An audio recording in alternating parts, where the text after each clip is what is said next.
Chikhli police દ્વારા વ્યાજે રૂપિયા આપીને વધુ વ્યાજ વસૂલ કરનાર એક ઈસમને ઝડપી પાડ્યો છે। ચીખલી તાલુકાના બારોલિયા ગામની મહિલાના દાગીના ગીરવે રાખીને શખ્સે વ્યાજે નાણાં આપ્યા હતા। મહિલાએ અલગ અલગ સમયે રૂપિયા 6,65,407 રૂપિયા તો વ્યાજે લીધેલા હતા। બદલામાં પુનિતા પટેલે ચર્ચિલ ગાંધીને ત્યાં 179.98 ગ્રામ સોનાના દાગીના સિક્યુરિટી તરીકે મૂકેલા હતા।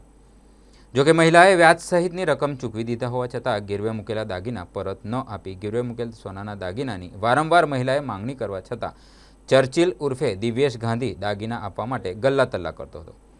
મહિલાએ ચીખલી પોલીસમાં ફરિયાદ આપતા ચીખલી પોલીસે વ્યાજખોર ચર્ચિલ ગાંધીને ઝડપી પાડ્યો છે। એક ફરિયાદી બેન હતા કે જેને પૈસાની જરૂર હોય, જેનું નામ પુનિતા બેન છે, તો તેમણે ચર્ચિલ ઉર્ફે દિવ્યેશ ગાંધી પાસે પોતાનું સોનું રાખી અને તેની પાસે વ્યાજે નાણાં લીધેલા હતા। ખરેખર તેની પાસે આવા નાણાં ધીરધારના લાયસન્સ કે બીજી કોઈ વસ્તુ તેની પાસે નહોતી।